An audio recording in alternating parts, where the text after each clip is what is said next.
Hello friends, welcome back to my channel. My dangerous husband का next part लेकर आई हूँ, तो चलिए इसे स्टार्ट करते हैं।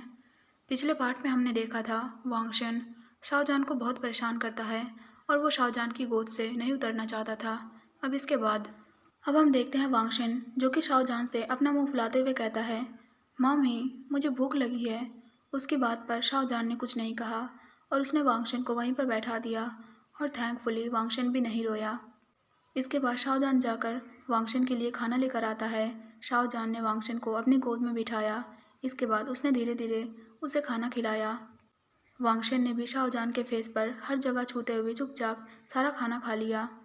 जब वांगशन का पेट भर गया तो शाहजहान ने देखा कि वांगशन को नींद आ रही थी, इसलिए शाहजहान कुछ देर तक वहीं पर बैठा रहा और उसने धीरे धीरे वांगशन के पैरों की मालिश की।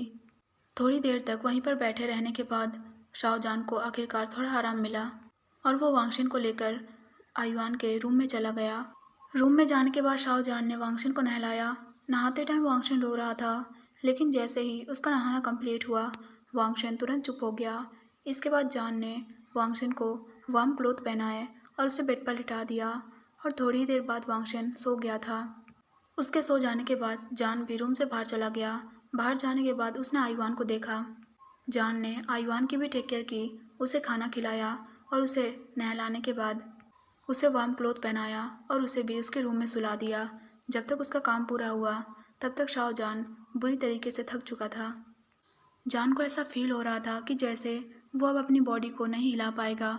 इसके बाद जान अपने रूम में लौटकर अपने बेड पर सो गया। उसने खुद को ब्लैंकेट से ढक लिया। जान ने सोचा वो आज नहीं खाएगा, वो कल खा लेगा, लेकिन अभी उसे जिस चीज़ की ज़रूरत है वो है सोना। हम देखते हैं वांग यीबो जो कि अभी भी अपने फ़ोन में बिजी था, लेकिन जब उसने शाहजहान को देखा तो उसने शाहजहान से पूछा, क्या तुम ठीक हो बेब? उसकी बात पर शाहजहान ने थक कर हाँ में अपना सिर हिलाया। उसके आंसर पर ईबो ने शाहजहान के ऊपर से ब्लैंकेट हटा दिया। इसके बाद उसने जान के पैरों को देखा जो कि थोड़ा सूजे हुए थे। ईबो ने जान के पैरों को अपने गोद में रखा और उसे धीरे धीरे मालिश करने लगा। मालिश करते टाइम जान को थोड़ा दर्द भी फील हो रहा था और वो टाइम टाइम पर दर्द की वजह से आवाज़ भी निकाल रहा था। ईबो ने जान के पैरों की तब तक मालिश की जब तक जान को थोड़ा बेटर फील नहीं हुआ। इसके बाद ईबो ने जान को फिर से ब्लैंकेट से ढक दिया और वो अपने रूम से बाहर चला गया। नीचे जाकर उसने अपने लिए कुछ खाना लिया और वो थोड़ी देर तक वहीं अपना खाना खाता रहा। उसका हो जाने के बाद ईवो ने जान के लिए भी एक ट्रे में खाना लिया और वो ऊपर की ओर चला गया। सबसे पहले ईवो ने अपने बेबीज़ को चेक किया। जब उसने देखा उसके दोनों बेबीज़ आराम से सो रहे थे तो ईवो वापस अपने रूम में चला गया। ईवो ने शाहजहान को पुकारते हुए कहा, बेबी उठो, कुछ खा लो। उसकी बात पर जान ने कहा, नहीं मुझे सोना है, मैं कल खा लूँगा। लेकिन ईवो ने जान की बात नहीं सुनी और उसे फोर्सफुली बैठा दिया। ईबो ने जान को अपनी लैब पर बैठाया। शाहजहान को उससे कोई प्रॉब्लम नहीं थी और वो अभी भी सो रहा था। इसके बाद ईबो ने जान से कहा, अच्छा ठीक है, तुम्हें उड़ने की ज़रूरत नहीं है, मैं तुम्हें खाना खिला दूँगा, तुम बस अपना मुंह खोलना और फूड को अच्छे से चबाना। और ऐसे ही धीरे धीरे ईबो ने जान को खाना खिलाया और जान ने भी बड़ी मुश्किल से सारा खाना ख़त्म किया। जान का हो जाने के बाद ईबो ने फिर से जान को बेड पर लेटा दिया और वो वापस किचन में चला गया। उसने प्लेट्स को वहाँ पर रखा और वो अपने रूम में आया। ईबो ने शावर लिया और वो शाहजहान के पास आकर उसके पास लेट गया। ईबो ने अपनी आंखें बंद कर ली। ईबो जो कि सोने ही वाला था, लेकिन तभी उसे वांगशन की आवाज़ सुनाई दी जो कि रो रहा था। ईबो जाकर वांगशन को चेक करता है और वांगशन ईबो से कहता है कि वो अपने मम्मी के पास सोना चाहता है। ईबो ने वांगशन को अपनी गोद में उठाया और वो उसे लेकर अपने रूम में चला आया। ईबो ने वांगशन को अपने बेड पर रखा। वांगशन ने जब शाहजहान को देखा तो वो शाहजहान के पास चला गया और उसके ऊपर चढ़ गया। वांगशन ने शाहजहान के चेस्ट पर अपना सिर रख दिया और उसने अपनी आंखें बंद कर ली। ईबो ने जब अपने बेबी और अपनी वाइफ को देखा तो वो हंसा। इसके बाद उसने शाहजहान और वांगशन के फोrehead पर किस किया और वो भी सो गया। दूसरे दिन वांगशन जब उठा तो उसने देखा उसकी मम्मी और डैडी दोनों ही अभी भी सो रहे थे। वांगशन अभी भी शाहजहान के ऊपर था। वो शाहजहान के पेट के ऊपर बैठ गया। इसके बाद उसने अपने मम्मी के चेस्ट पर उस निशान को छुआ और उसका हाथ धीरे धीरे शाहजहान के निप्पल्स की ओर चला गया। इसके बाद वांगशन ने शाओजान के निपल्स को सक करने की कोशिश की, लेकिन उसमें से कुछ भी नहीं निकल रहा था। वांगशन ने सोचा इसमें से मिल्क क्यों नहीं निकल रहा है। इसके बाद उसने जान के निपल्स पर जोर से बाइट किया और जिसकी वजह से शाओजान की आंखें खुल गई और उसने वांगशन को अपने ऊपर बैठा देखा। जब वांगशन ने एक बार फिर से शाओजान के निपल्स को बाइट किया तो जान दर्द से चिल्ला उठा। जान ने वांगशन को निपल्स से दूर हटाते हुए वांगशन से पूछा, वांगशन दर्द हो रहा है, तुम मेरे निपल्स को बाइट क्यों कर रहे हो? उसकी बात पर वांगशन ने कहा, मम्मी मैं चाहता हूँ कि मिल्क निकले। उसकी बात पर जान शॉक्ड हो गया। इसके बाद जान ने कहा, यू लिटिल डेविल, मैं एक मैन हूँ, मेरे पास ना ही चेस्ट है और ना ही मिल्क। अगर तुम मुझे यहाँ परेशान करने आए हो तो आई स्वर वांगशन मैं तुम्हारे साथ। इसके आगे कि शाहजहां और कुछ बोल पाता, उसने देखा वांग ईबो उसकी ओर ही घूर रहा था। जान को याद आया कि ईबो ने पहले ही उसे मना किया था कि बेबीज़ के सामने कोई भी बुरा वर्ड यूज़ मत करना और ना ही उन लोगों को डांटना। इतना याद करते ही जान फोर्सफुली स्माइल करता है। इसके बाद उसने अपने चेस्ट को वहीं ब्लैंकेट से ढक लिया। जब वांगशन ने देखा कि वांग ईबो उठ गया है, वो वांग ईबो के पास चला गया। इस बार वांगशन ईबो के ऊपर जाकर बैठ गया। वांगशन ने अपना मुंह बनाते हुए कहा, डैडी, मम्मी ने वांगशन को फिर से तंग किया। उसकी बात पर शाहजान की आंखें शॉक से बड़ी हो गई। जान को अभी यकीन नहीं हो रहा था कि उसका बेबी सारा इल्ज़ाम उसके ऊपर लगा रहा है। उसे पता है कि उसका बेबी बहुत नॉटी है और वो हर चीज़ को बहुत नॉटी वे में लेता है। इसके बाद ईबो ने वांगशन को आंसर करते हुए कहा, हाँ बेबी, मैंने भी ये देखा। क्या तुम्हारी मम्मी ने फिर से तुम्हें डांटा? मैंने तुम्हें पहले ही सिखाया है कि जब भी मम्मी तुम्हें डांटने या धमकाने की कोशिश करेगा तो तुम्हें उनके साथ क्या करना है। उसकी बात पर वांगशन ने अपने पैरों से खेलते हुए कहा, हाँ डैडी, मुझे याद है, आपने कहा था जब भी मम्मी मुझे धमकाने की कोशिश करेगा तो मैं उनके चीक्स पर पिंच कर लूँगा। इसके बाद ईवो ने कहा, हाँ अब जाओ और तुम अपने मम्मी के गाल को पिंच कर सकते हो, वो तुम्हें कुछ नहीं करेगी। इसके बाद ईवो ने जान से कहा, जान, उसे वो करने दो जो वो चाहता है, उसे फिर से रोने मत देना। उसकी बात पर शाहजान ने ईबो को अपने मन में गाली देते हुए कहा, यू बास्टर्ड वांग ईबो, तुम्हें इसके लिए पे बैक करना होगा। ईबो की बातों पर वांगशन मुस्कुराया और वो शाहजान के करीब चला गया। शाहजान उसे घूर घूर कर देख रहा था। उसके ऐसे लुक को देखकर वांगशन डर गया और उसने मुस्कुराना बंद कर दिया। वांगशन तुरंत वांग ईबो के पास भागा। वांगशन ने कहा, डैडी, मम्मी मुझे बुरी तरीके से देख रही है, जिससे मुझे डर लग रहा है। जान वांगशन के इस तरह के रिएक्शन से सेटिस्फाइड था और वो मुस्कुराया। वो बेड से नीचे उतर गया।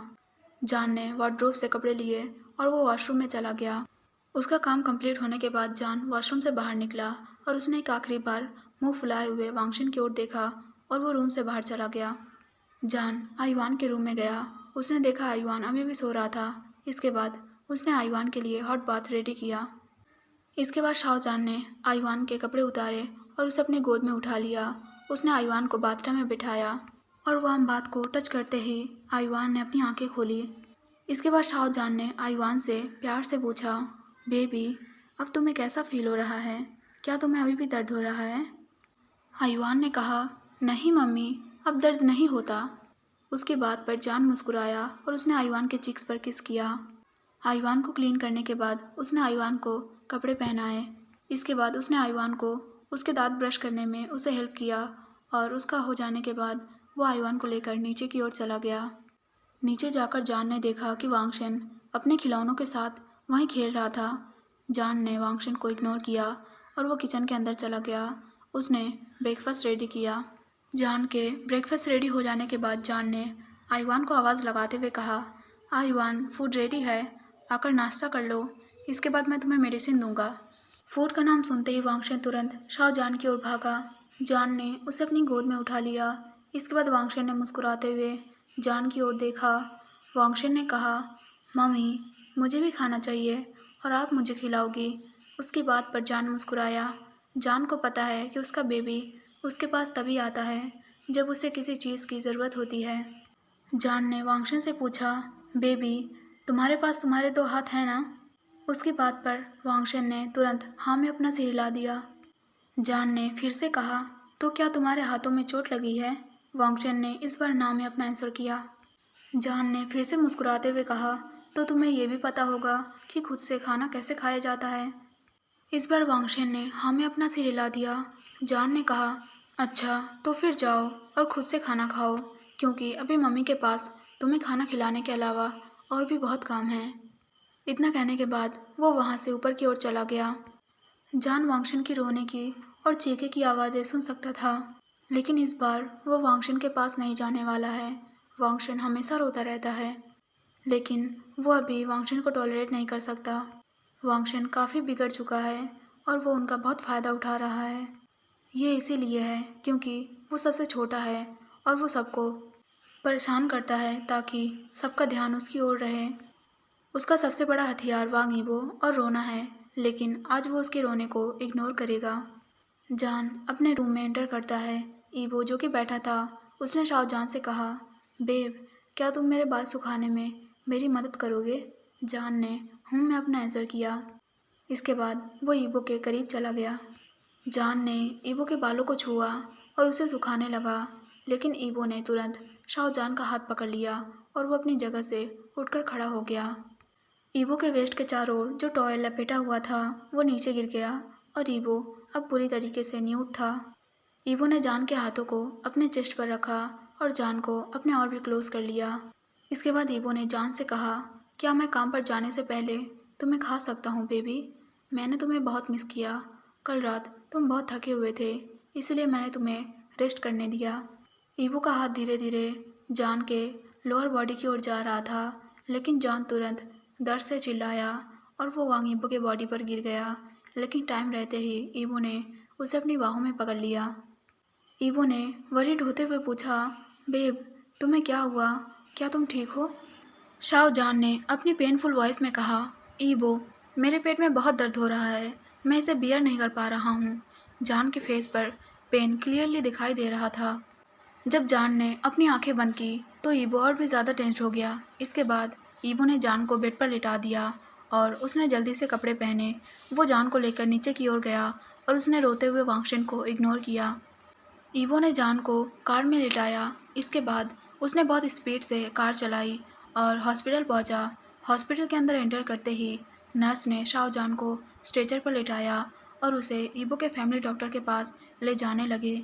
ईबो भी उनके साथ ही जा रहा था, लेकिन तभी ईबो के डॉक्टर ने ईबो को अंदर जाने से रोक दिया। ईबो भी डॉक्टर की बात मान गया। ईबो ने अपनी टेंस्ड वॉइस में कहा, डॉक्टर प्लीज़ मेक श्योर करें कि मेरी वाइफ बिल्कुल ठीक हो। उसकी बात पर डॉक्टर ने हाँ में अपना सिर हिला दिया। इसके बाद वो रूम के अंदर चला गया और डोर को अंदर से लॉक कर लिया। ये डॉक्टर कोई और नहीं बल्कि वेन्निंग था। वेन्निंग ने मुस्कुराते हुए स्ट्रेचर की ओर देखा। इसके बाद वेन्निंग ने कहा, उठो, अब वो यहाँ नहीं है, बेहोश होने का नाटक करना बंद करो। उसकी बात पर जान ने धीरे से अपनी आंखें खोली और उसने रूम के चारों ओर देखा। जब उसने ये कंफर्म कर लिया कि रूम में 2 नर्स और वेन्निंग के अलावा और कोई नहीं है, तो जान मुस्कुराया और उठकर बैठ गया। जान ने हंसते हुए वेन्निंग से कहा, मुझे लगता है मेरी एक्टिंग काम कर गई। जब ईबो ने मुझे बेहोश होते देखा था तो वो बहुत टेंस दिख रहा था और साथ में जब मैंने अपनी आंखें बंद कर ली थी तो उसकी आवाज़ सुनकर ऐसा लग रहा था जैसे कि वो रो रहा हो। उसकी बात पर वेन्निंग ने कहा, लेकिन मैंने सच में उसके गालों पर आंसू के निशान देखे थे और वो तुम्हारे लिए बहुत वरीड है।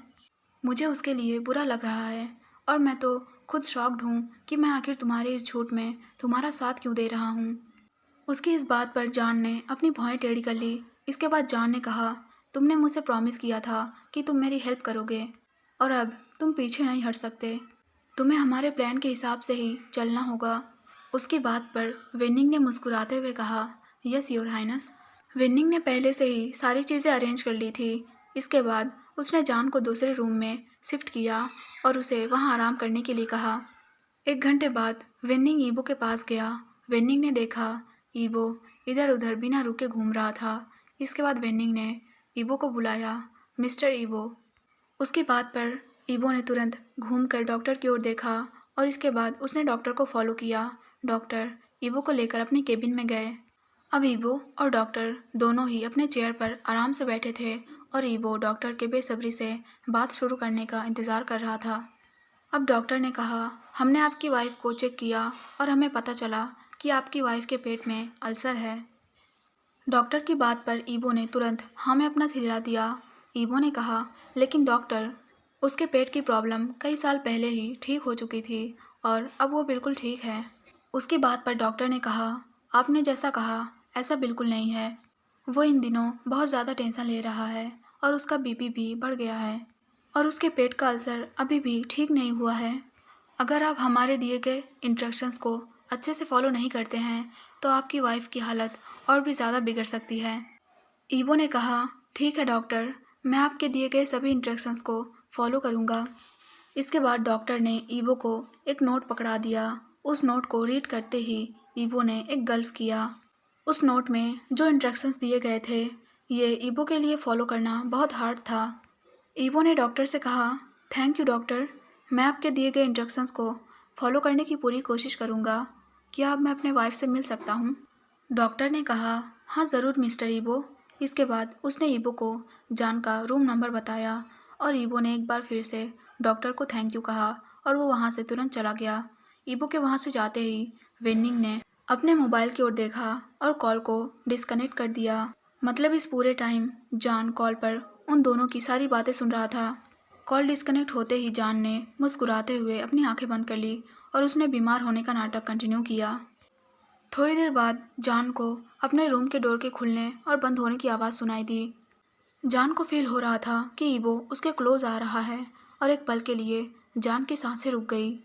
ईबो जाकर बेड पर बैठ गया और उसने प्यार से शाहजान के फेस को छुआ। ईबो ने धीरे से कहा, बेब जल्दी उठ जाओ, तुम इतना टेंशन ले रहे थे और मुझे पता भी नहीं था, ये सब मेरी गलती है। डॉक्टर ने कहा है कि तुम ठीक हो जाओगे और मैं तुम्हारी पूरी टेक केयर करूँगा। इसके बाद ईबो ने जान के पेट को धीरे से रब किया। जान ने अपनी आंखें खोली और उसने अपने हस्बैंड की ओर देखा। ईबो के फेस को देखकर लग रहा था कि वो बहुत ज़्यादा टेंस्ड है। जान ने अपनी कमज़ोर आवाज़ में कहा, थैंक यू हस्बैंड, तुम मेरा बहुत ख्याल रखते हो। इतना कहते हुए जान ने एक फोर्सफुल स्माइल की। ईबो ने जान को आंसर किया, ये मेरी रिस्पॉन्सिबिलिटी है और अब तुम्हें थोड़ा और आराम करना चाहिए। इसके बाद उसने शाहजान के फोrehead पर किस किया और उसने अपने कॉल को रिसीव किया और रूम से बाहर चला गया।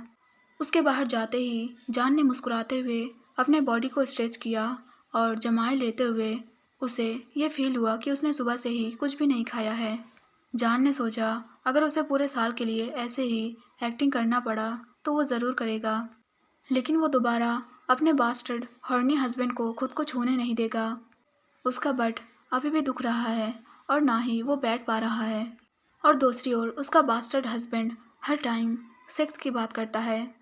और तो और ईबो ने वांगशन के लिए जान को डांटा था। ईबो के पास वैसे भी एक लिटिल ईबो है जिसे कि वो खुद कंट्रोल नहीं कर सकता और अब उसके ही जैसा एक और छोटा लिटिल डेविल बड़ा हो रहा है।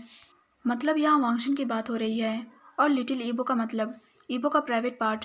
जान ने सोचा उसने काफ़ी पेन बियर कर लिया है, अब उसके आराम करने का टाइम है। शाम तक जान को घर जाने की परमिशन थी। इसके बाद ईबो और जान दोनों अपने घर चले गए। ईबो जान को लेकर उनके रूम में गया और जान ने देखा कि वांगशन बेड पर सो रहा है। उसे देखकर ऐसा लग रहा था जैसे वो बहुत रोया है और वो नींद में टाइम टाइम पर अपने मम्मी को भी पुकार रहा है।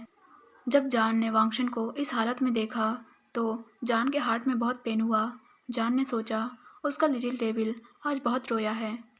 इसके बाद जान जाकर वांगशन के बगल में लेट गया और उसने वांगशन को अपने और भी क्लोज कर लिया। जब वांगशन को फील हुआ कि उसे किसी ने टच किया है तो वो तुरंत रोने लगा। जान ने कहा, बेबी ये मम्मी है, रो मत। इतना कहते हुए जान ने वांगशन को कसकर हक कर लिया। वांगशन शांत हो गया लेकिन उसने रोना बंद नहीं किया। उन दोनों की ऐसी हालत देखकर ईबो वांगशन की ओर बढ़ा। इसके बाद ईबो ने जान से कहा, बेबी तुम आराम करो, मैं वांगशन का ख्याल रख लूँगा। डॉक्टर ने कहा है कि तुम्हें खुद पर ज़्यादा प्रेशर नहीं देना चाहिए। जान जो कि अपने बेटे के साथ रहना चाहता था, हालांकि उसका बेबी शरारती है लेकिन वो अभी भी एक छोटा बेबी है। न जाने कहाँ से उसके बॉडी में कभी कभी नेगेटिव डेविल्स आ जाते हैं जिसके बारे में उसे नहीं पता है। ईबो ने वांगशन को ले लिया और वो वांगशन के साथ रूम से बाहर चला गया। उसके बाहर जाते ही जान उठकर बैठ गया और उसने आहें भरी। नीचे जाकर ईबो ने वांगशन से पूछा, बेबी तुम्हारी आंखें सूजी हुई हैं, तुम इतना क्यों रोए? क्या तुम्हें किसी ने छुआ है? डैडी को बताओ। उसकी बात पर वांगशन ने आंसर किया, वांगशन चाहता है मम्मी मुझे खाना खिलाए, लेकिन मम्मी ने मुझे खाना नहीं खिलाया और मुझे अकेला छोड़ दिया। उसकी बात पर ईबो ने कुछ नहीं कहा। ईबो ने वांगशन के फेस को वार्म टॉवेल से पोंछा। इसके बाद उसने शेफ को वांगशन के लिए चिकन सूप बनाने का ऑर्डर दिया। हालांकि वांगशन को भी कुछ चीज़ों से एलर्जी है, लेकिन वो आइवान जितना सेंसिटिव नहीं है। इसके बाद ईबो ने वांगशन को आंसर किया, बेबी मम्मी की तबीयत ठीक नहीं है। डैडी ने शेफ को आपके लिए सूप बनाने का ऑर्डर दिया है। डैडी आपको खाना खिलाएंगे, इसके बाद आप अपना फेवरेट लॉलीपॉप खा सकते हो। उसकी बात पर वांगशन ने एक्साइटेड होते हुए पूछा, सच में? डैडी क्या आप मेरे लिए मेरा फेवरेट लॉलीपॉप लाए हो? वांगशन, जो कि एक पल के लिए भूल गया था कि वो अपने मम्मी के लिए रो रहा था। कोई भी वांगशन को चुप नहीं करा पा रहा था और ना ही आइवान उसके करीब आ रहा था, क्योंकि उसे भी चोट लगी थी। वांगशन ने यह कहते हुए खाने से इनकार कर दिया कि वो अपने मम्मी के हाथ से खाना चाहता है। अगर जान को इस बारे में पता चला तो जान खुद को ही इसके लिए ब्लेम करेगा। ईबो ने एक स्माइल के साथ वांगशन को आंसर किया, हाँ ज़रूर, मेरी बेबी के लिए कुछ भी। अब अपना मुंह खोलो। उसकी बात पर वांगशन ने बहुत ही एक्साइटेडली सारा फूड फिनिश कर दिया और तब तक सर्वेंट भी उसके लिए लॉलीपॉप लेकर आ गई थी। जब वांगशन ने सर्वेंट को देखा तो वो ईबो के बाहों से नीचे उतर गया और लॉलीपॉप लेने के लिए सर्वेंट की ओर भागा। उसने सर्वेंट के पैर को पकड़ लिया और अपना छोटा सा हाथ ऊपर की ओर बढ़ाया। नौकर उसकी ओर देखकर मुस्कुराई और उसने वांगशन के हाथों में लॉलीपॉप थमा दिया। वांगशन तुरंत अपने फादर के पास वापस चला गया और हैप्पीली अपने लॉलीपॉप को खाने लगा। अब सर्वेंट आइवान के रूम में गई। उसने आइवान को भी खाने की चीज़ें दी जो कि वो उसके लिए लाई थी। हम दूसरी ओर देखते हैं शाओजान, जो कि तुरंत सो गया। हालांकि ईबो ने उसे पिछली रात थकाया नहीं था, लेकिन वो अभी भी थका हुआ फील कर रहा था। अगर वो अपने बॉडी को फिर से रिकवर करना चाहता है तो उसे दिन भर आराम करने की ज़रूरत है। जब जान ने सोचा कि उसे अब कोई भी परेशान नहीं करेगा तो जान बेवजह खूब मुस्कुराया। उसे अब अपने हस्बैंड के बारे में टेंशन लेने की ज़रूरत नहीं है। उसे अब ये सोचने की ज़रूरत नहीं है कि घर आने के बाद उसका हस्बैंड उसे थका देगा और उसे छोटी छोटी चीज़ों पर डांटेगा। उसे अब इस चीज़ के बारे में भी टेंशन लेने की ज़रूरत नहीं है कि उसका हस्बैंड उसके ऊपर चिल्लाएगा। तो आज के लिए बस इतना ही। और किसी ने मुझे कमेंट किया था कि क्या मैं वीडियो अपलोड करना भूल गई हूँ, तो शायद हाँ, मैं भूल गई थी और थैंक यू मुझे याद दिलाने के लिए। फिर मिलते हैं अगले पार्ट में, तब तक के लिए बाय बाय।